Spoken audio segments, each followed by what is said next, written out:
సిద్ధిప్రదాయకం.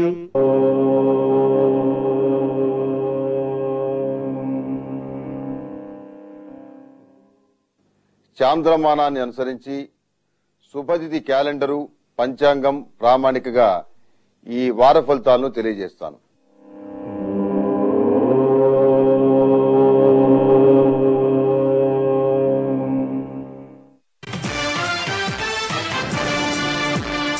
రాశి ఫలాలు ఆదివారం ఉదయం 7:30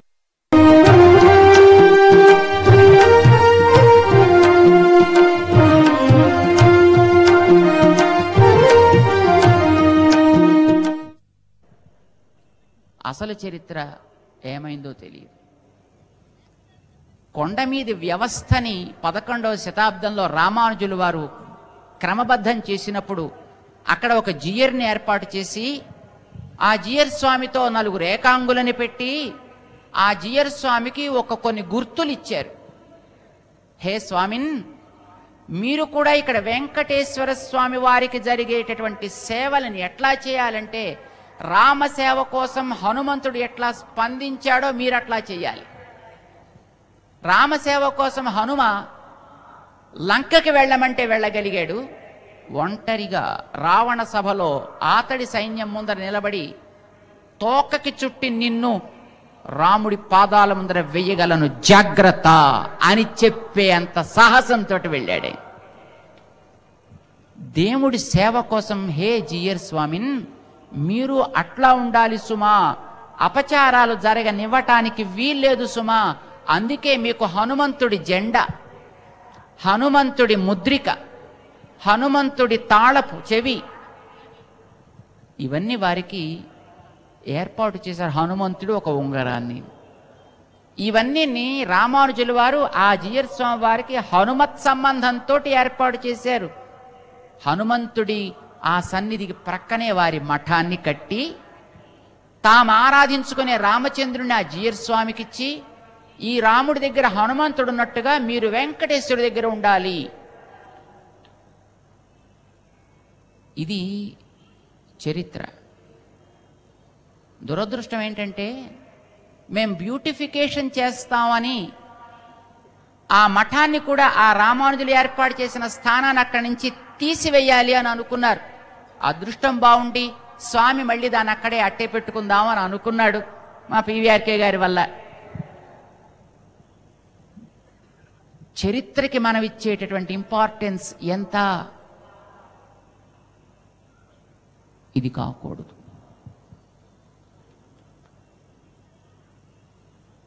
రోమ్లో ఒక బెసిలికాలో అంటే ఒక చర్చిలో, పెద్ద చర్చిలో మా 12వ శతాబ్దపు గుర్తిది అని ఇప్పటికీ పెట్టుకున్నారంటే ఒక గోడలో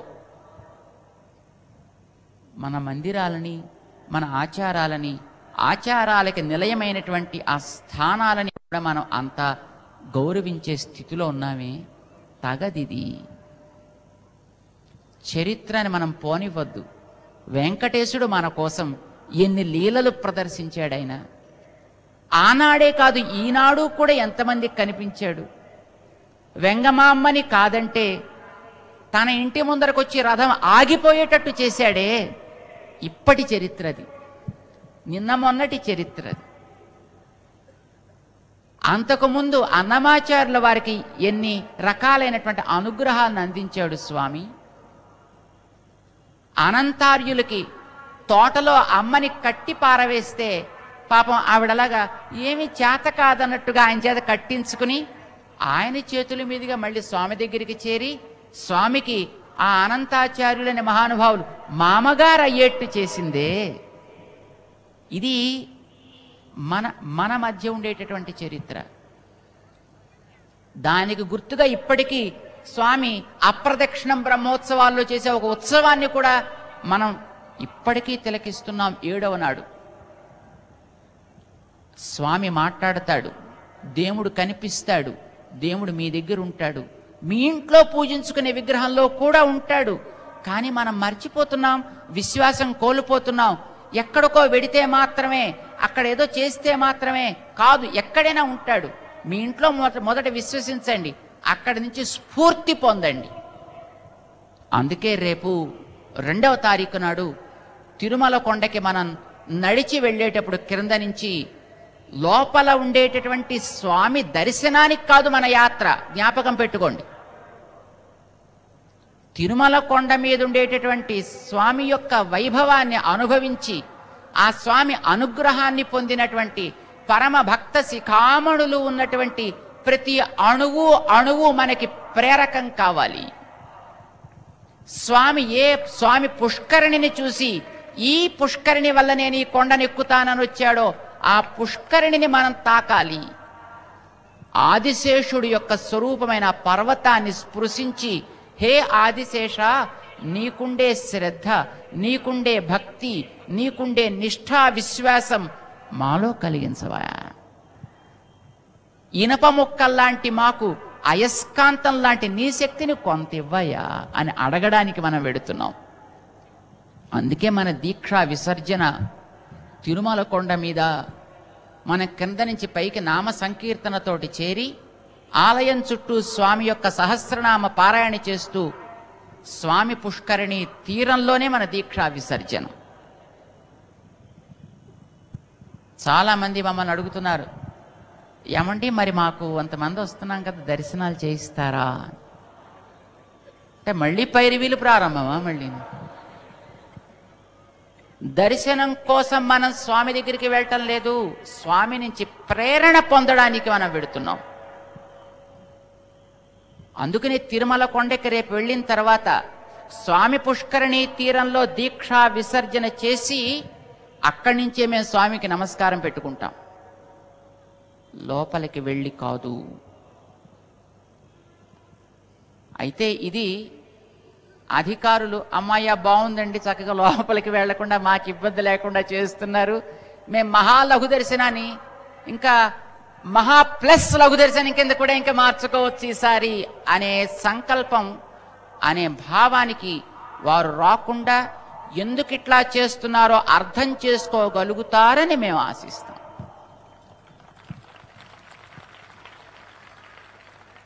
తిరుమల తిరుపతి దేవస్థానం లాంటి చోట్ల భక్తులకి ధార్మికమైనటువంటి ఆ ప్రేరణ కలిగించాలనే సంకల్పం కలిగితే నిజానికి ఈ ప్రపంచంలో మన ఈ వేద ధర్మాన్ని సనాతనంగా వచ్చేటటువంటి ప్రాచీన పరంపరని ఎవడు ఏం చేయలేడు.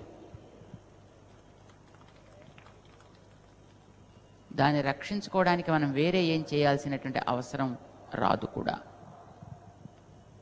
కానీ దేవుణ్ణి చూడటానికి కూడా అవకాశం కలిగించకుండా, లోపలికి అధికారులకి తప్ప మరొకళ్ళకి అడుగుపెట్టే ఛాన్స్ లేకుండా, ద్వారపాలకుల దగ్గరించే నువ్వు బయటికి పట్టుకొచ్చిందేదో హుండీలో వేసి మాత్రం వెళ్ళిపోవలసిందే అనే స్థితి, అది ఆలయ సంప్రదాయానికి విరుద్ధం. అది అధికారులం అనుకున్నవారు కానీ ఇతరులు కానీ ఆ రకమైనటువంటి భగవంతుణ్ణి భక్తుణ్ణి దూరం చేసేటటువంటి ప్రయత్నం చేయడం తగదు. మన వెంకటేశ శరణాగతి దీక్షలో ఆ స్వామి చూపించే లీలల్ని స్మరిద్దాం, దాన్ని అనుభవించిన భక్తుల యొక్క పాదాలని ఆశ్రయిద్దాం. మనకి ఆ రకమైనటువంటి ప్రేరణని కలిగించమని ప్రార్థన చేద్దాం. ఆ ప్రార్థనకి తగ్గట్టుగా గతంలో స్వామిని ప్రార్థించినటువంటి మహనీయులు ఉన్నారు, మనం కూడా ఆ ప్రార్థన చేయవచ్చును. మీ అందరి దగ్గర దీపాలు ఉన్నాయి, ఒక్కసారి వెలిగించి మనం ఆ ప్రార్థనని చేద్దామా?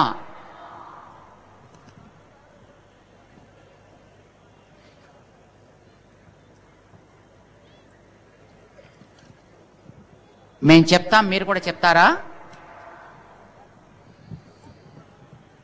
గతంలో స్వామిని మార్కండేయ మహర్షి ప్రార్థన చేశాడు. శ్రీ వెంకటేశ సుప్రభాతంలో మనం కూడా ప్రార్థనని స్మరిస్తున్నాం.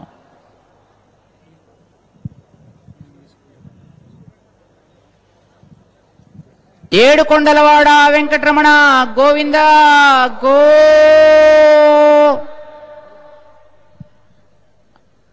నారాయణాద్రి కృతవాస హరే నమస్తే నారాయణ అఖిల జగత్పతయే నమస్తే కారుణ్యపూర్ణ కమలాపతయే నమస్తే కంజాక్ష రక్ష కమనీయతనో నమస్తే వినా వెంకటేశం ననాథో ననాథః సదా వెంకటేశం స్మరామి స్మరామి. హరే వెంకటేశ ప్రసీద ప్రసీద ప్రియం వెంకటేశ ప్రయచ్ఛ ప్రయచ్ఛ. అహం దూరతస్తే పదాంభోజయుగ్మ ప్రణామేచ్ఛయా నిత్యసేవాం కరోమి. సకృత్సేవయా నిత్యసేవా ఫలం త్వం ప్రయచ్ఛ ప్రయచ్ఛ. ప్రభో వెంకటేశ అజ్ఞానినా మయా దోషాన్ అశేషాన్ విహితాన్ హరే క్షమస్వ క్షమస్వ.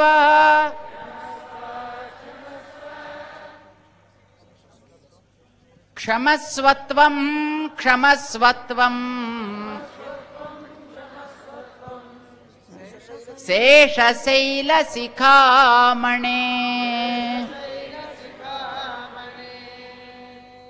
ఇవి మార్కండేయుడు చేసినటువంటి ప్రార్థనా శ్లోకాలు మనకి అనుసంధేయాలు.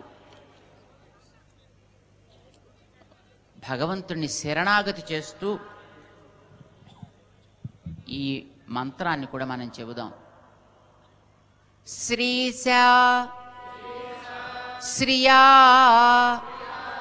ఘటికయా త్వదుపాయ భావే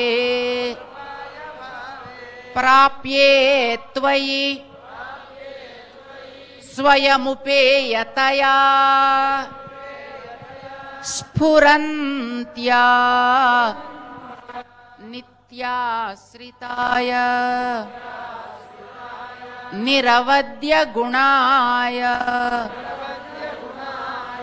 తుభ్యం స్యాం కింకరో వృషగిరీశ న జాతు మహ్యం. హే ప్రభో శ్రీనివాస, అలర్మేల్ మంగతో కూడి మా కోసం నిలచిన నీ పదసేవలో నిరంతరము సంలగ్న చిత్తులమై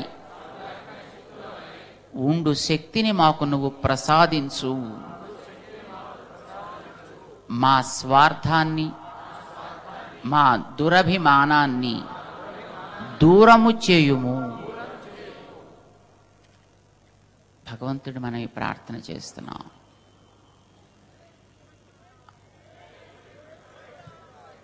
మనస్సు విప్పి ఆడగలిగే, పాడగలిగే, మనదైనటువంటి ధర్మాన్ని పలుకగలిగే, దానిని కాపాడగలిగే శక్తి మనకందరికీ ఆ స్వామి ప్రసాదించుగాక. ఇది కోరుతూనే మనం ఈ దీక్షని చేద్దాం. ఇది కోరుతూనే మనం ఆ స్వామి సన్నిధికి నడుద్దాం. స్వామి పుష్కరిణి తీరంలో ఈ దీక్షని మనం అక్కడ విరమిద్దాం. 2వ తారీఖు నాడు మనం పైకి సాగేటప్పుడు మనతో ప్లాస్టిక్ సంచులు లాంటివి తెచ్చుకోవద్దు. క్రింద ప్రసాదాన్ని, నీటి వసతిని మన వికాస తరంగిణి ఏర్పాటు చేస్తోంది. మార్గ మధ్యంలో మనకి దేవస్థానమే ఏర్పాటు చేసినటువంటి జల వసతులు ఉన్నాయి. ప్లాస్టిక్ పౌచెస్ తీసుకుని ఆ కొండని అపవిత్రం చేయవద్దు. పైకి వెళ్ళిన తర్వాత కూడా అట్లాంటివి అక్కడ వేసి ఆ కొండ యొక్క పవిత్రతకి మనం భంగం కలిగించకుండా మనం ఆ కొండ మీదకి పాదయాత్రని మనం సాగిద్దాం. 7 మహానుభావులైనటువంటి పెద్దలు మన ముందుండి మన నడిపిస్తున్నారు. వారితో పాటు నడుద్దాం. మన ధర్మాన్ని మనం కాపాడుకుందాం. మన దైవం మీద విశ్వాసాన్ని పెంపొందించుకుందాం. ఏ రూపంలో స్వామిని సేవించినా ఆయన మన విశ్వాసాన్ని కార్యరూపంలో పరిణమింపచేసే శక్తిని మనకి తప్పక ప్రసాదిస్తాడు. మనం అందరం కలిసి ఉందాం, కలిసి కలుగుదాం, కలిసి పలుకుదాం. భగవంతుడి నామాన్ని ఒక్కసారి మనం స్మరించి మన కార్యక్రమాన్ని ముగించుకుంటాం. ఇక్కడ ఈ కార్యక్రమాన్ని మనం భాగ్యనగరంలో అక్కడక్కడ జరుపుకుందాం అనుకున్న దాన్ని ఒక చోటకి తెచ్చి జరిపినటువంటి మన వికాస తరంగిణి కార్యకర్తలకి, జెట్ కార్యకర్తలకి, కార్యనిర్వాహకులకి, వికాస తరంగిణి వాలంటీర్స్ అందరికీ కూడా మేము అనేక మంగళాశాసనాలు చేస్తున్నాం. మన కార్యక్రమాన్ని అర్థం చేసుకుని తమ యొక్క సహానుభూతిని ఇది మనకందరికీ అవసరమని ఆమోదిస్తూ దీనిని బలపరచడానికి ఇక్కడికి విచ్చేసినటువంటి పెద్దలందరికీ కూడా మనం కృతజ్ఞతలు చెప్పుకుందాం. మాకు చాలా ఆనందం కలిగించే ఒక విషయాన్ని మా భద్రాచలం ఎగ్జిక్యూటివ్ చైర్మన్ శ్రీమాన్ రెడ్డి గారు గతంలో చేశారు. వారు చైర్మన్ అవుతూనే భగవంతుడి యొక్క దర్శనాల్ని అమ్ముకోవద్దు, భగవంతుడి దగ్గర ప్రసాదాలని అమ్ముకోవద్దు, దానికి మీరేమైనా చెయ్యండి అని ఒక మాట అంటే వారు వెంటనే స్పందించి చైర్మన్ కాగానే భద్రాద్రి దేవుడి దగ్గర అన్ని రకాల టికెట్స్ మొత్తం తీసి పారవేశారు. వచ్చిన వారికి అందరికీ ప్రసాదాన్ని అందించే వ్యవస్థని చేశారు. వారు ఇలా చేశారని మన తిరుపతి దేవస్థానపు చైర్మన్ గారు కరుణాకర్ రెడ్డి గారికి చెబితే వారు కూడా అట్లా చేసే ప్రయత్నం ప్రారంభించారు. మాకు అది చాలా ఆనందాన్ని కలిగిస్తోంది. అది పూర్తి స్థాయిలో మన రాష్ట్రంలో ఉండేటటువంటి ఆలయాల నిర్వహణ చూసే మన ఎండోమెంట్స్ కమిషనర్ గారు ఇక్కడ ఉన్నారు, సుందర్ కుమార్ గారు. వారు తలుచుకోవాలని మేము భగవంతుడిని ప్రార్థన చేస్తున్నాం. దేవుడి దర్శనానికి టిక్కెట్లు వద్దు, దేవుడి ఆరాధన కట్ చేయవద్దు. ఆరాధనకి తగిన సమయం భగవంతుడి దగ్గర ఉంచి మిగిలిన సమయంలో దర్శనం కాగడానికి అవసరమైన వారందరినీ చక్కగా ఫ్రీగానే దర్శనం చేయండి. దర్శించిన వారందరికీ ప్రసాదాన్ని అందించేటటువంటి వ్యవస్థ ఏర్పాటు చేయిస్తే అది రాష్ట్రానికి, అటు ప్రభుత్వానికి, ఇటు పాలకులకి ఇన్ టర్న్ అది మనకు కూడా క్షేమకరం అని మేము విశ్వసిస్తున్నాం. అది అనుభవిస్తున్నాం కూడా. భగవంతుడు వారికి ఆ శక్తిని ప్రసాదించాలని మేము ఆశిస్తూ, ఇంత శ్రమపడి మీరందరూ ఎన్నో రకాలైనటువంటి కార్యక్రమాలు ఉన్నా వాటన్నిటినీ ప్రక్కన పెట్టుకుని ఇక్కడికి భగవంతుడి మీదుండే విశ్వాసంతో ఇక్కడికి చేరగలిగారు. తప్పు చేసిన వాడికి 5 దెబ్బలైతే జరిగే తప్పుని చూస్తూ ఊరుకున్న వాడికి 50 దెబ్బలు పడవలసి వస్తుంది. తెలుసునా? ఆలయాలు పాడవటానికి ప్రభుత్వాలు కారణం కాదు, అధికారులు కారణం కాదు. ఇది ఇలా జరగకూడదని చేతకాని మనం కారణం.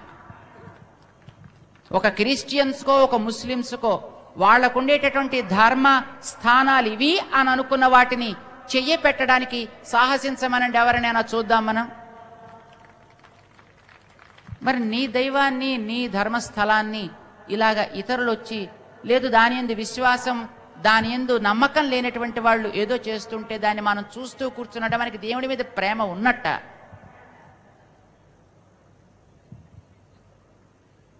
ఎన్నెన్ని శ్రమలు పడ్డారు దైవాన్ని మన సమాజంలో చరిత్రని మన మధ్య మనదాకా అందించడం కోసం మన పూర్వులు. ఈవేళ మనకి ఇది నచ్చటం లేదు అది నచ్చట్లేదంటూ మార్చేసుకుంటున్నామే. ఈ మార్పులు ఇట్లాంటివి తగవు. ఎంత అవసరమో ఆ వ్యవస్థకి తగ్గట్టుగానే మనం దానికి తగినట్లుగా మార్పు చేసుకోవాలి.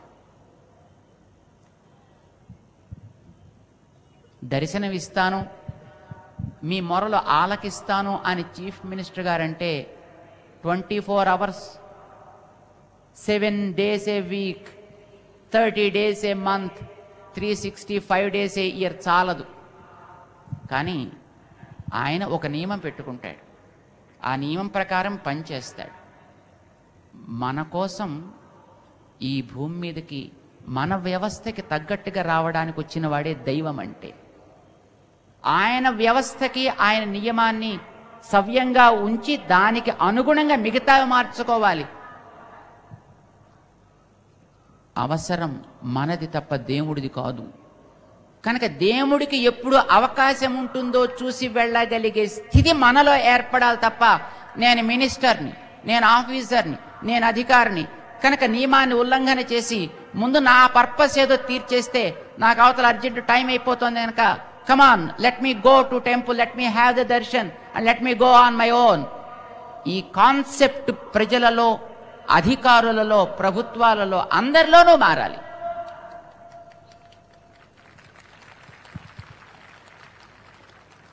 మన సమాజం 10 కాలాల పాటు బతకాలి. ఇవాల్టికి ప్రపంచంలో ఉండేటటువంటి ఎందరో ఈ జాతిని చూసి ఇక్కడ ఉండేటటువంటి ధార్మికమైన దైవికమైన వ్యవస్థని చూసి పొంగిపోతున్నారే. మనం దాన్ని కాపాడుకోలేని స్థితిలోకి దిగజారకూడదు. అది కావాలంటే మన కోసం ఆయన ఎలా వచ్చాడో తెలుసుకోవాలి, వచ్చి ఎందుకున్నాడో తెలుసుకోవాలి. ఆయన అలా ఉండేట్టు చేసిన మహనీయులని మనం స్మరించాలి. వాళ్ళ కోసం వచ్చి ఉండేటటువంటి స్వామి వాళ్ళు చెప్పినట్టుగా మనకి ఈనాటికి దర్శనమిస్తుంటే స్వామి మాకు కూడా ఆ విశ్వాసాన్ని, మాకు కూడా అట్లాంటి శక్తిని ప్రసాదించు. పిల్లవాడిని కొడుతుంటే ఏ తల్లి సహించదే, నీకు అక్రమం జరిగితే అన్యాయం జరిగితే సహించలేనటువంటి ప్రవృత్తి, అలాంటి ఒక చైతన్యాన్ని మాలో కలిగించు అని మనం ప్రార్థించడానికే వెంకటేశ శరణాగతి దీక్షని మనం పెట్టాం. అది ఉన్న వాటిలో పెద్ద స్థానం కనుక అక్కడ ఆరంభమైతే అది అందరికీ మంచిని కలిగిస్తుంది. అక్కడ చెడు జరిగితే, పెద్ద స్థానంలో చెడు జరిగితే కింద స్థాయి దాకా అదే జరుగుతుంది. పెద్ద స్థానం స్థాయి దాకా ఆ మంచి జరుగుతుంది. కనుకనే మనకి ఆ పెద్ద స్థానంలో మంచి జరగాలి, కింద స్థానాల్లో మంచిని మనం కూడా అడగగలిగే, జరపగలిగే శక్తి ఏర్పడాలి. రేపు 2వ తారీఖు నాడు మనం ఈ వెంకటేశ శరణాగతి దీక్షను ముగిస్తున్నాం. కలియుగ నాయకుడు కనుక 7 కొండలవాడు 7 వారాలు దీక్ష అని మనం ప్రారంభం చేశాం. 7 వారాల్లోనూ ఆయన ఎందుకు వచ్చాడో ఎలా వచ్చాడో తెలుసుకుని మనకి ఆ రకమైనటువంటి చైతన్యాన్ని ప్రసాదించమని ప్రార్థిద్దామని దీక్ష చేశాం. ఈ దీక్షలో ఆ స్వామి యొక్క వైభవాన్ని స్మరించుకుంటున్నాం. 2వ తారీఖు నాడు మనం క్రింద నుంచి పైకి నడిచి వెడతాం. ఈ పెద్దలందరూ కూడా మనతో పాటు నడిపించడానికి మార్గదర్శకులుగా వారు ఉంటారు. ఎందుకు వెడుతున్నాం కొండ మీదకి అంటే ఇదివరకే జనం ఎక్కువైపోతున్నారండి కనుక మేము రాత్రి దేవుడికి నిద్ర టైం కూడా తీసేసాం, ఇక ఆరాధన టైం కూడా తీసేస్తాం అని అనిపించుకోవడానికి మనం కొండ మీదకి వెళ్ళటం లేదు. ఆదిశేషుడి మీద స్వామి నిలిచి ఉన్నాడు మన కోసం కాదు, ఆదిశేషుడి ప్రేమకి పరవశించి నించున్నాడు ఆయన. స్వామి సేవలో ఆదిశేషుడు ఎంత దక్షతతోటి నిలబడగలిగాడో ఆ కొండని మనం చూసి నేర్వాలి. ఆ కొండ మీద ఉండేటటువంటి హనుమని చూసి మనం నేర్వాలి. ఆ కొండ మీద ఉండే ప్రతి అంశాన్ని చూసి మనం నేర్వాలి. ఆ కొండ మీద ఉండే హనుమంతుడికి పేరు తెలుసునా మీకు? ఏమంటారు ఆయన్ని? బేడి ఆంజనేయుడు. సరే, ఆ మాట అన్నారు కనుక దానికి ఏదో కథ లేకపోతే బాగుండదని, చిన్నప్పుడు ఇలాగ అనవసరంగా కోతి గంతులు వేస్తున్నాడు ఈయన అని వాళ్ళ అమ్మగారు బేడీలు వేసేసి పెట్టేశారండి. అందుకోసం ఆయన బేడి ఆంజనేయులు అని ఇప్పటికి కూడా పాప బేడీలు వేసేటంటే ఉత్సవం కూడా చేస్తున్నారు. అంటే అసలు చరిత్రకి మనం ప్రక్కన పెట్టి అనవసరమైనటువంటివి కొత్త కల్పించాం. ఆయన నిజానికి బేడి ఆంజనేయులు కాదు, స్వామి సేవకి అంకితమైనటువంటి హనుమ ఆంజనేయ స్వామి. మహంత్ పరిపాలనలో స్వామిని సేవించడానికి వెళ్ళడానికి భేట్ మొట్టమొదటి అయ్యేది ఆయన దగ్గర కనుక స్వామితోటి మనకి కలయిక ఏర్పడాలి, కూర్పు ఏర్పడాలంటే మొదట తన దర్శనం జరిగించి ఆచార్య దర్శనం జరిగించి స్వామి దర్శనాన్ని అందించేవాడని ఆ స్వామికి భేటీ ఆంజనేయుడు అని పేరు వచ్చింది. భేటీ ఆంజనేయుడు కాస్త ఈ నోట ఆ నోట పడి ఇప్పుడు మనకి ఒత్తులు పలకవు కదా, అంచేత భేటీ కాస్త బేడీ అయింది. బేడీ అన్నందుకు కథ వచ్చింది, కథ కోసం ఇప్పుడు గుళ్ళో ఆచారం వచ్చింది. ఇది రేపటికి చరిత్ర. అసలు చరిత్ర ఏమైందో తెలియదు. కొండ మీది వ్యవస్థని 11వ శతాబ్దంలో రామానుజులు వారు క్రమబద్ధం చేసినప్పుడు అక్కడ ఒక జియర్ని ఏర్పాటు చేసి ఆ జియర్ స్వామితో 4 ఏకాంగులని పెట్టి ఆ జియర్ స్వామికి కొన్ని గుర్తులు ఇచ్చారు. హే స్వామిన్, మీరు కూడా ఇక్కడ వెంకటేశ్వర స్వామి వారికి జరిగేటటువంటి సేవలను ఎట్లా చేయాలంటే రామసేవ కోసం హనుమంతుడు ఎట్లా స్పందించాడో మీరు అట్లా చేయాలి. రామసేవ కోసం హనుమ లంకకి వెళ్ళమంటే వెళ్ళగలిగాడు. ఒంటరిగా రావణ సభలో ఆతడి సైన్యం ముందర నిలబడి తోకకి చుట్టి నిన్ను రాముడి పాదాల ముందర వెయ్యగలను జాగ్రత్త అని చెప్పే అంత సాహసంతో అది అనుభవిస్తున్నాం కూడా. భగవంతుడు వారికి ఆ శక్తిని ప్రసాదించాలని మేము ఆశిస్తూ, ఇంత శ్రమపడి మీరందరూ ఎన్నో రకాలైనటువంటి కార్యక్రమాలు ఉన్నా వాటన్నిటినీ ప్రక్కన పెట్టుకుని ఇక్కడికి భగవంతుడి మీదుండే విశ్వాసంతో ఇక్కడికి చేరగలిగారు. భగవంతుడి నామం చెప్పి మీరు పాడుతున్నారు, భగవంతుడి నామం చెప్పి మీరంతా ఆడుతున్నారు. మీలో ఉండేటటువంటి ఈ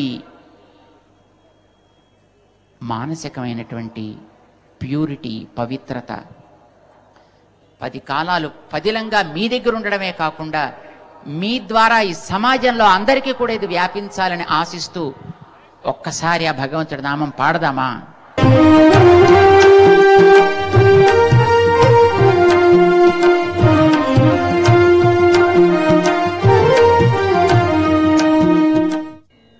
जय श्रीमन्नारायण, जय श्रीमन्नारायण, जय श्रीमन्नारायण, जय श्रीमन्नारायण, जय श्रीमन्नारायण, जय श्रीमन्नारायण, जय श्रीमन्नारायण, जय श्रीमन्नारायण. భక్తులంతా పాడాలి, భజన చేస్తూ పాడాలి.